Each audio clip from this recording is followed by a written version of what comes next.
Bonjour, bonsoir à toutes et à tous, tout dépend à quelle heure vous m'écoutez. Quoi qu'il en soit, il est l'heure de se réveiller. Au moment où je produis cette vidéo, 12 jours se sont écoulés depuis le début du mouvement des Gilets jaunes. Bien qu'ayant reçu de nombreux messages me poussant à m'exprimer sur le sujet, je suis resté silencieux car je tentais de comprendre ce qu'il se passait. Non pas que je doutais de la détresse et de la sincérité de celles et ceux qui sont sortis pour manifester leur colère, vous imaginez bien. Non, ce que je tentais d'analyser était d'abord l'origine de ce mouvement. La plupart me répondra que c'est un mouvement citoyen et je ne dénigre absolument pas cette version. Mais même derrière la réaction d'un mouvement citoyen, peut se cacher en réalité l'action calculée de l'élite qui a de nombreux coups d'avance sur nous. Et oui, l'ingénierie sociale qui n'est ni plus ni moins qu'une manipulation psychologique des masses, cette ingénierie sociale est l'outil préféré de nos élites. Et si cette réaction du peuple fut calculée il y a plusieurs mois, voire plusieurs années, mon travail sur cette chaîne est de ne surtout pas être dans la réaction et consiste donc à en saisir les tenants et les aboutissants afin de mieux réfléchir aux solutions qui sont à notre portée, nous, peuple français, et ainsi arrêter une bonne fois pour toutes d'offrir notre souveraineté à nos maîtres. La solution que je vous proposerai ne plaira sûrement pas à tout le monde, encore moins nos élites, et au vu de l'urgence de la situation, nous n'avons pas le choix. Mais avant de commencer, je tiens à vous faire part d'une remarque importante. Il m'a fallu énormément de temps de recherche et surtout d'observation afin de ne pas tomber dans la facilité. Excepté les rares fois où je me permets de spéculer dans mes vidéos, tout ce que je dis est basé sur des faits et cela étant dit, je peux également me tromper. Ce document que vous allez voir n'a pas la prétention de détenir la vérité et se veut être une base de réflexion pour vous tous, car j'ai besoin de la participation de chacun d'entre vous, que vous soyez lanceur d'alerte ou simplement dans une quête de savoir. Je dois également vous dire ceci, il est d'une importance cruciale pour vous qui regardez cette vidéo, d'accepter le fait que les personnes dont on parle ici, qu'elles soient du monde politique ou financier, ne pensent pas comme vous, monsieur ou madame tout le monde, comme disent si bien les hauts responsables de l'ONU. Je dis que c'est crucial car si vous ne faites pas l'effort de vous mettre à leur place, si vous vous contentez d'une réflexion à l'échelle nationale, cette réalité vous semblera sortie tout droit d'un film de science-fiction, tellement leurs perspectives sont éloignées du peuple. Un dernier paramètre à prendre en compte, et je l'ai réalisé il y a peu de temps, en ayant ces conversations avec les personnes que je croise et qui s'intéressent pourtant au sujet, il y a un véritable fossé de perception de tous ces événements entre les personnes intégrant la spiritualité dans leur vie, et je ne parle pas forcément de religion, je parle bien de spiritualité, et les personnes qui la rejettent. La grande majorité des personnes qui n'arrivent pas à croire que l'élite puisse agir ainsi, rejettent ce genre de théorie en bloc, même de façon agressive certaines fois. Pour ces personnes-là, et vous vous reconnaîtrez peut-être si vous êtes tombé sur cette vidéo par hasard ou qu'un ami vous l'a envoyée pour vous alerter, tout cela est bien trop gros pour être vrai. Même lorsque les preuves sont là, je ne peux qu'en venir à la conclusion qu'il s'agit là d'une fracture spirituelle. Après cette petite note d'intention, vous serez à même de comprendre comment nos élites et leur appareil médiatique ont créé en vous la colère nécessaire et justifiée afin que vous vous retrouviez dans la rue à manifester, et ce, dans un seul but. Détournez votre attention de l'une des plus grandes crises qui s'apprête à éclater en 2019, mais nous allons y venir. Quoi qu'il en soit, la tristesse s'empare de moi lorsque je réalise durant mes recherches que certains lanceurs d'alerte n'ont pas été épargnés par cette manipulation. Je vous proposerai à la fin de cette vidéo ce que je considère être mes propositions. Je pense plus efficace que de répondre à l'appel de la colère, mais je me dois avant tout d'exposer mon analyse. Il est l'heure de faire tomber le 4e mur. S'ils cherchent un responsable, dites-leur chaque jour. Vous l'avez devant vous. Le seul responsable de cette affaire, c'est moi. Certains diront qu'Emmanuel Macron a été imprudent. C'est totalement faux. La hausse des taxes qui semble avoir sorti tout le monde de sa torpeur n'est ni une imprudence, ni une erreur.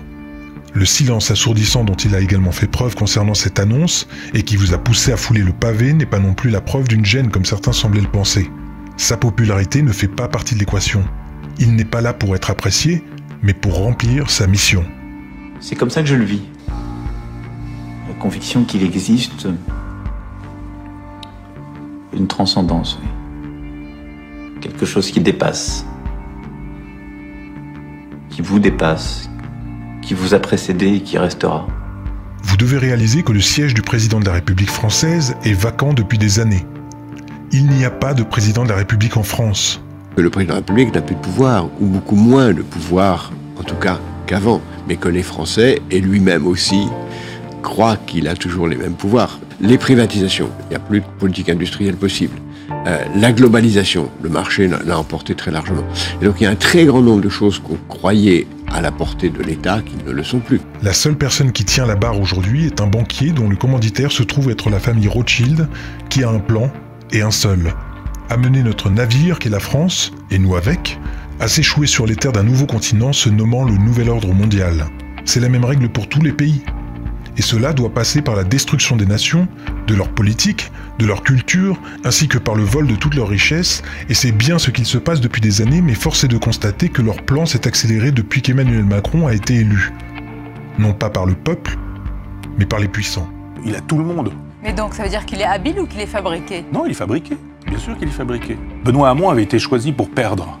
C'est intéressant cette idée, choisie pour perdre. Les gens ont oublié qu'il y a eu un bourrage d'urne au Parti Socialiste. Ça n'a posé aucun problème. J'ai eu le privilège dans ma vie d'être en situation de mettre le pied à l'étrier à pas mal de jeunes.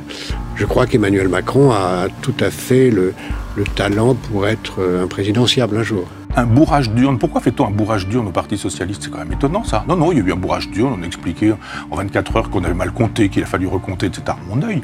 Quand on bourre les urnes, c'est parce qu'on veut pousser un candidat. Pourquoi est-ce qu'on pousse un candidat? En faisant de telle sorte qu'il puisse descendre tellement bas que ça ouvre la route à Macron, dont on découvre aujourd'hui... Ils nous écoutent un peu ce soir et se disent « Oh là là, Michel Onfray, il est un peu complotiste. » Je vous donne des faits. Lorsque vous entendez dire qu'il travaillait avant pour la banque Rothschild, ça n'est pas une information anecdotique que l'on peut placer sur son CV. Si Macron est au pouvoir aujourd'hui, considérez que toutes ses décisions sont la parole de ses maîtres. Sa mission n'a rien de politique, elle est idéologique. Il n'est pas là pour nous trouver des solutions puisqu'il a déjà une mission. Et si vous pensez que le dialogue est encore possible avec son gouvernement, vous manquez, volontairement ou non, de clairvoyance. Ce n'est pourtant pas faute de nous avoir prévenus.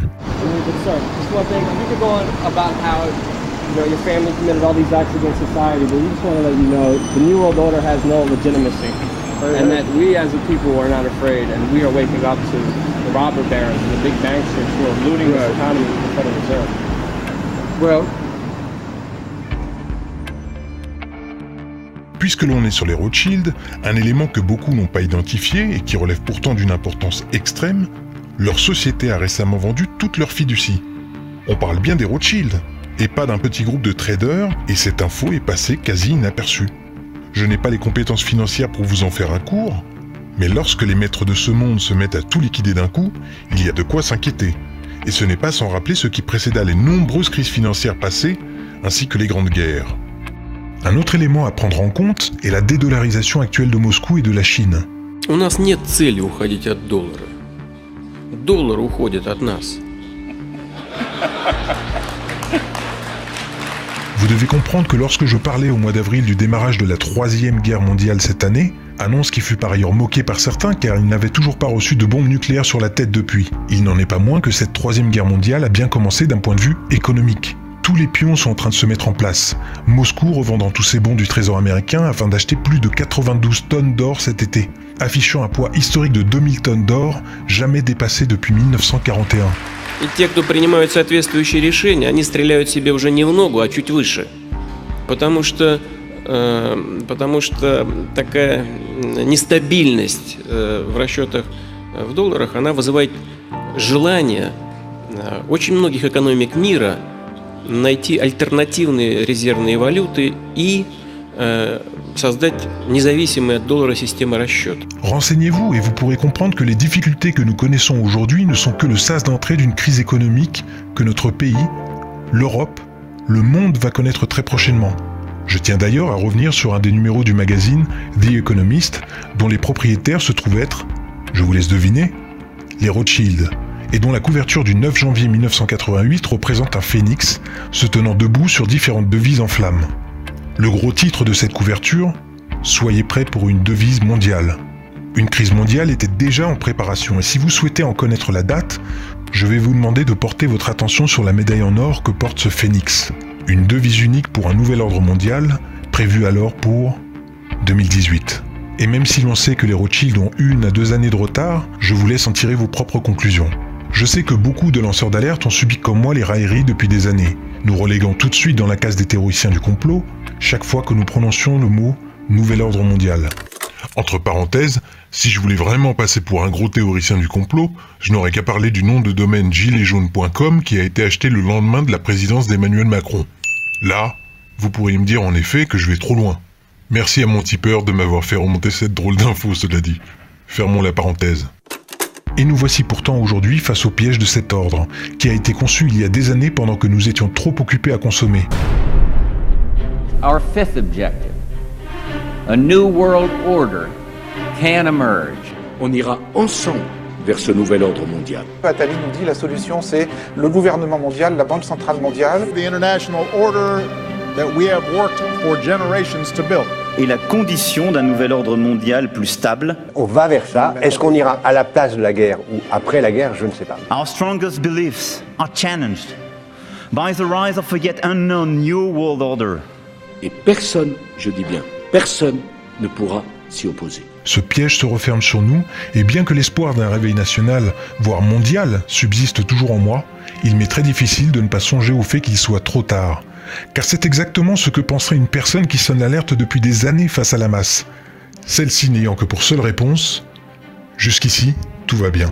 Lorsque j'ai appris l'annonce de cette hausse de taxe du gasoil, j'étais convaincu qu'il s'agissait là d'une décision politique.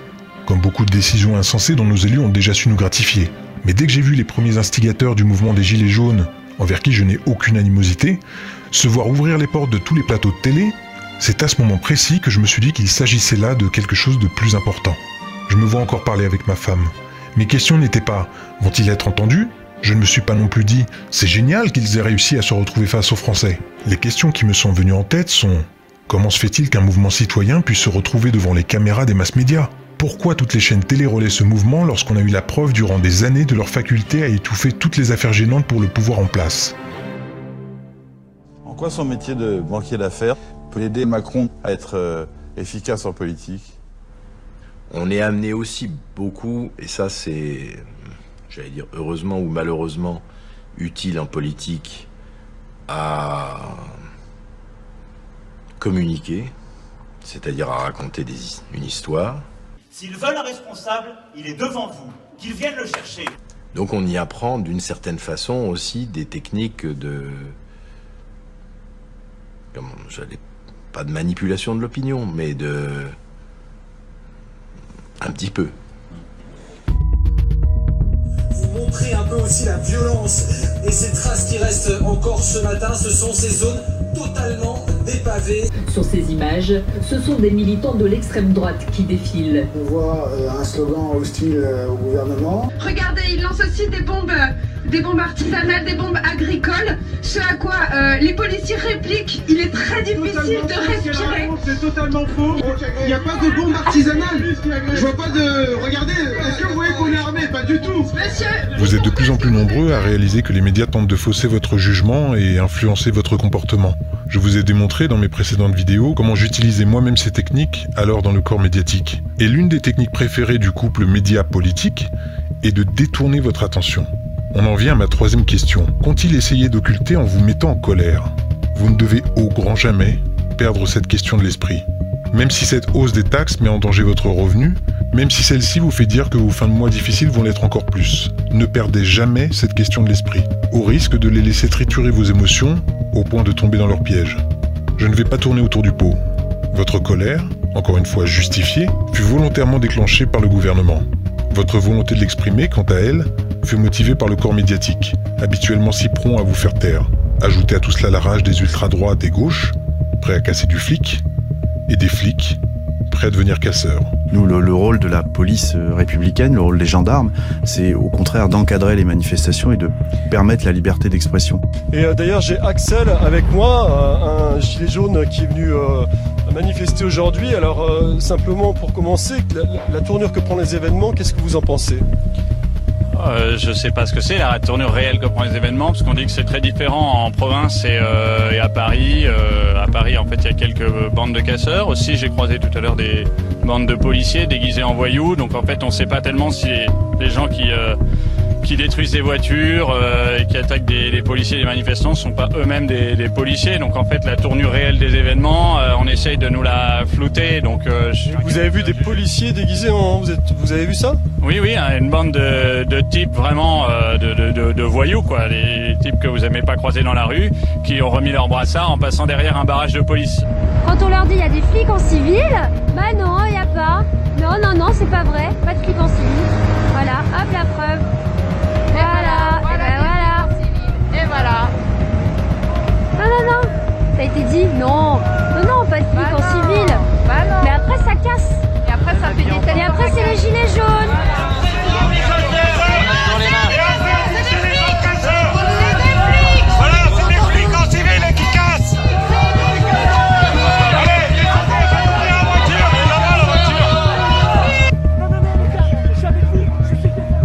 Sera porté à ébullition grâce au silence assourdissant de notre dirigeant.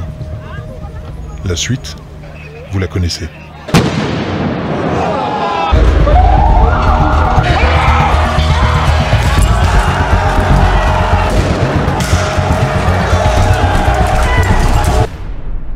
Faites une pause, le temps d'un instant. À présent, tournez votre regard dans cette direction. Tiens. La colère a également frappé le peuple belge au même moment. Et en Hollande aussi, le vent d'hiver semble se propager en Europe comme un printemps arabe. À présent, il est temps de vous montrer ce qu'il va se passer si vous restez, comme nos dirigeants le souhaitent, focalisés sur la hausse des taxes. La hausse des taxes est comme un arbre. Et le nez dans le brouillard des gaz lacrymogènes a réclamé justice, aucun des gilets jaunes ne semble avoir remarqué la forêt, ou en tout cas, ne l'a dénoncé.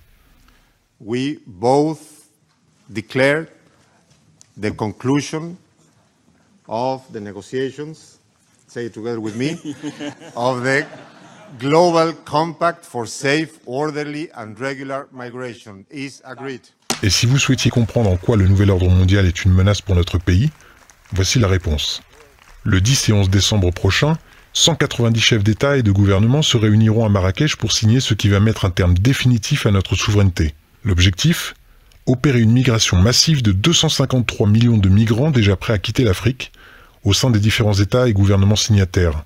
Offrir à tous les migrants des papiers d'identité, leur faire bénéficier obligatoirement des services de base tels que le remboursement des soins médicaux, et favoriser l'accès à l'emploi au même titre qu'un citoyen français, ainsi que l'accès à des comptes en banque et autres services de base tels que des crédits. Non, vous ne rêvez pas. C'est exactement ce que l'ONU pousse chaque pays à accepter afin de réparer l'injustice que vous, Français, avez fait subir au peuple d'Afrique en déstabilisant leur pays. Ah, c'est sûr que ce n'est pas la société française Lafarge, après avoir financé Daesh à hauteur de 500 000 $, qui se plaindra de nouveaux migrants comme main-d'œuvre à bas coût.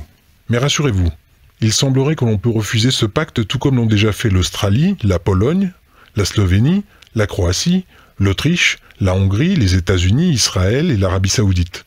Sauf que Emmanuel Macron et Angela Merkel sont enthousiastes à l'idée de signer ce pacte. Une minute. Vous êtes dans la rue aujourd'hui afin de réclamer de meilleures conditions de vie, vous bravez le froid, les gaz lacrymogènes et les coups des CRS afin de vivre dignement, sortir de la précarité, et vous n'acceptez pas cette migration massive ? Eh bien, passons à la vignette de cette vidéo. Le Rassemblement national exige du président de la République qui s'apprête à signer avec une glorieuse inconséquence le pacte de Marrakech de renoncer à cet acte de trahison. Si ce texte devait être signé, le Rassemblement national indique qu'il combattra pied à pied toutes les mesures qu'il contient. Certains le savent, je suis très porté sur la symbolique et si Marine Le Pen y apparaît, c'est tout simplement parce qu'elle fait partie de la fondation de ce nouvel ordre mondial. Elle aussi est complice. Voici ce que je pense aujourd'hui. Emmanuel Macron, qui prépare sa sortie, va laisser place à Marine Le Pen ou à Marion Maréchal en vous révoltant encore plus avec ce pacte. Si vous étiez déjà en colère, sachez que leur plan est de la décupler encore. Emmanuel Macron et Marine Le Pen, faisant partie de la même team, continuent leur plan car ce qui va arriver, c'est que pour remplacer Emmanuel Macron, leur objectif est de faire ce qu'il était prévu depuis longtemps. Installer Marine Le Pen, ou sa nièce, sur le trône. Vous comprenez ? Alors est-ce que ce pacte va être signé ou pas ? Je suis encore mitigé, mais je pense que oui, et j'espère me tromper. Dans les deux cas, nous entrons dans une nouvelle ère, et bien que certains de mes contacts les plus proches imaginent une potentielle guerre civile comme une réinitialisation du logiciel, je reste encore attaché à l'idée que nous pouvons traverser tout cela avec plus de pragmatisme et ne pas leur offrir la violence qu'ils attendent de nous. Il est donc temps de se poser la question. Que pouvons-nous faire pour contrer tout cela ? Mes propositions sembleront légères et naïves pour celles et ceux qui veulent en découdre, mais je le répète, je suis contre toute forme de violence tant que nous pouvons trouver une issue. Bien avant que le mouvement des Gilets jaunes ne se lance, bien avant l'annonce de l'augmentation des taxes sur le gasoil, j'avais déjà proposé à certains d'entre vous cet été en message privé de préparer une action commune qui permettrait de serrer le cou de ces oligarques. Je n'ai pas eu de retour de ces personnes depuis, vous vous reconnaîtrez, et pourtant je considère cette stratégie beaucoup plus efficace que de nous diviser, de prendre des risques inconsidérés face à l'œil omniscient des masses médias qui n'attendent qu'une chose, discréditer nos revendications et nous dévorer tout cru. Lorsque vous pensez en termes de politique, lutter contre le mal déclenche le bal de celui qui hurlera le plus fort. Le bal des grandes gueules en somme. En tout cas, c'est ce dont il s'agit aujourd'hui. Mais lorsque vous comprenez que l'ennemi n'est pas la marionnette que l'on agite devant vous, mais son marionnettiste, les règles du jeu changent. Si le peuple français s'appelle David, il doit trouver le point faible du géant Goliath afin de le faire tomber et lui couper la tête avec sa propre lame, la consommation.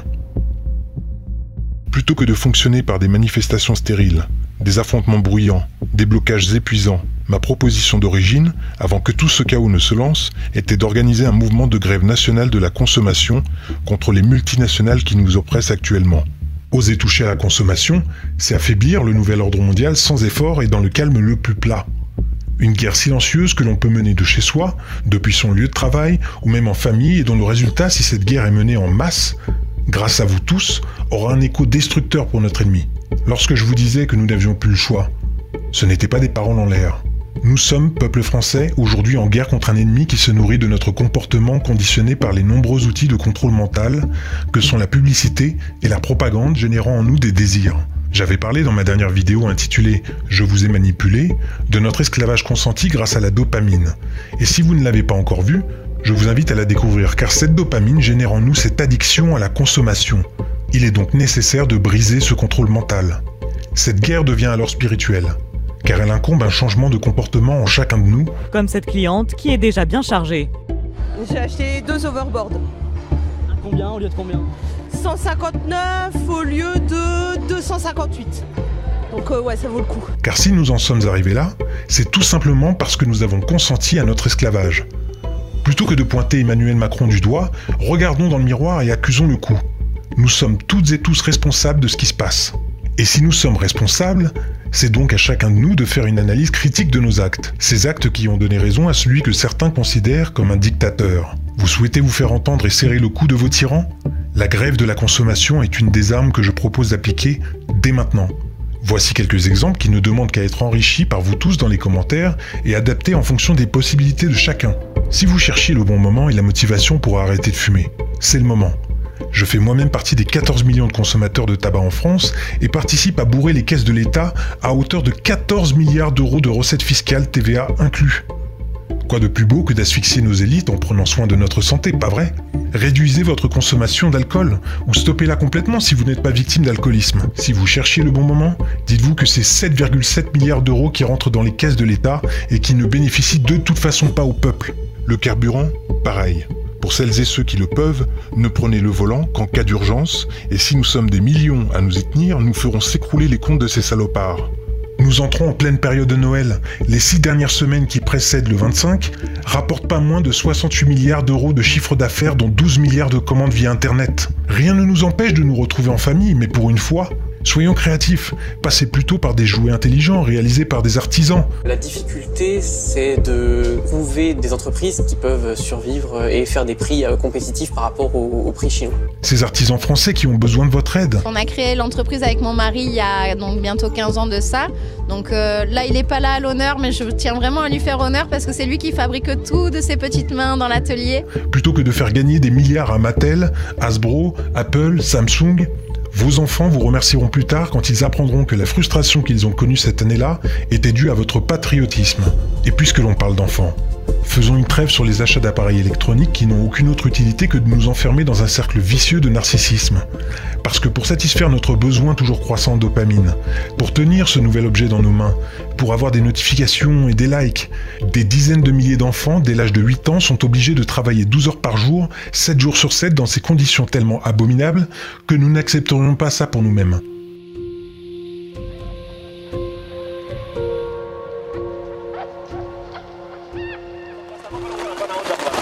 And wretched weather or not, the rush is on for a mineral the DRC has in great abundance, cobalt, and it's fast becoming more precious than gold.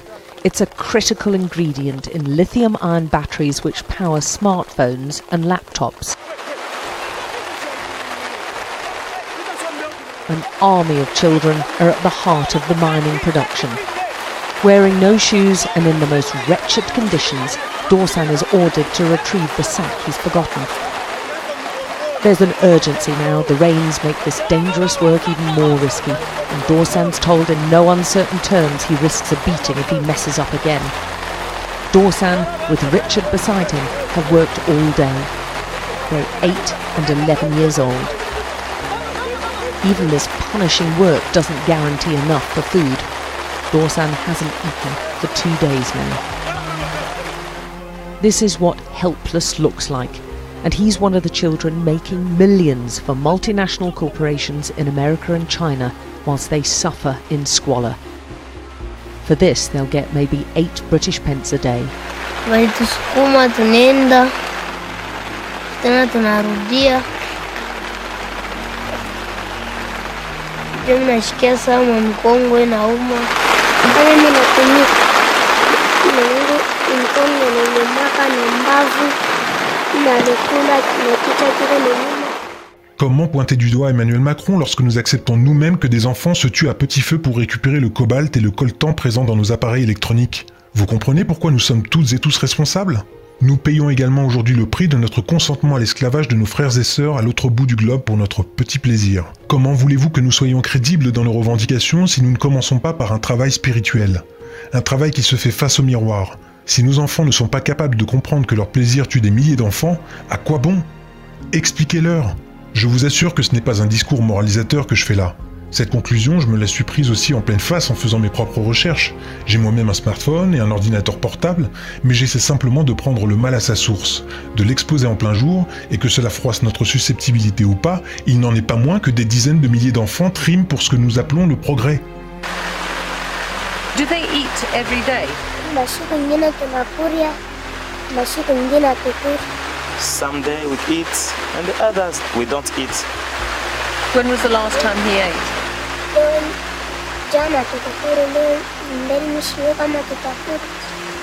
Yesterday we didn't eat anything, but today I don't know.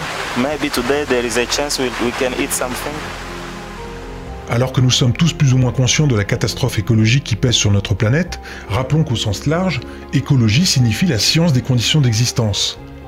Il me paraît donc nécessaire d'inclure dans cette transition écologique une condition sine qua non que j'oserais appeler une transition humaine. Car si nous sommes capables de respecter la vie d'un être humain et a fortiori la vie d'un enfant, en refusant son sacrifice pour notre simple plaisir, je ne me fais pas de soucis pour le reste. En attendant, force est de constater qu'il manque ce paramètre aujourd'hui dans notre combat afin qu'il devienne non seulement légitime, mais essentiel. Cette grève de la consommation peut non seulement stopper cette machine infernale lancée à toute vitesse, mais doit également nous pousser à en révéler un sens encore plus profond, celui de notre humanité que nous sommes en train de flinguer. Faute de quoi, nos combats ne seront que l'huile versée sur un feu déjà attisé par nos élites, et qui nous mènera immanquablement à la guerre civile. Puis, au décret d'une loi martiale. Ça n'est absolument pas productif. Je terminerai cette vidéo sur ces mots. Si vous faites partie des centaines de milliers, voire du million de gilets jaunes qui êtes descendus dans la rue pour manifester votre colère, sachez que le combat ne s'arrête pas là. Je ne crois personnellement pas que les blocages soient efficaces, car ils privent également les petits commerces qui vivent déjà sur le fil du rasoir. Ce n'est pas ce que l'on veut, puisque nous nous battons aussi pour eux, pas vrai? Si vous étiez en quête d'une solution accessible pour tout le monde, sans que cela n'impacte de façon négative nos finances et notre énergie déjà bien fragiles, un mouvement sourd de grève de la consommation doit naître en chacun de nous. Nous pouvons nous battre, mais en paix. Ce n'est pas à nous d'aller chercher Macron. Économisons notre énergie, et vous verrez, c'est le monde qui viendra à nous. Admiratif de cette paix qui se fait si rare, car tout le monde la cherche, mais personne ne l'offre. Les valeurs se sont inversées depuis trop longtemps et cette lueur d'espoir qui subsiste en moi réside en réalité en chacun de nous. Nous n'avons pas besoin de reprendre le pouvoir, car ce pouvoir, nous l'avons déjà. Offrons-nous cette dernière chance, et si ça ne fonctionne pas, alors nous prendrons d'autres dispositions.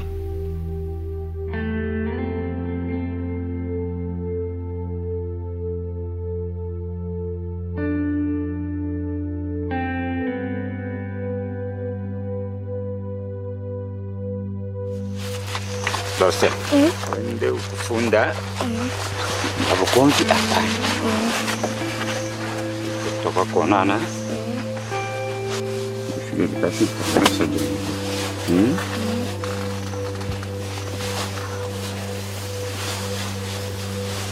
Ya te me gusta porque me papel el hombre.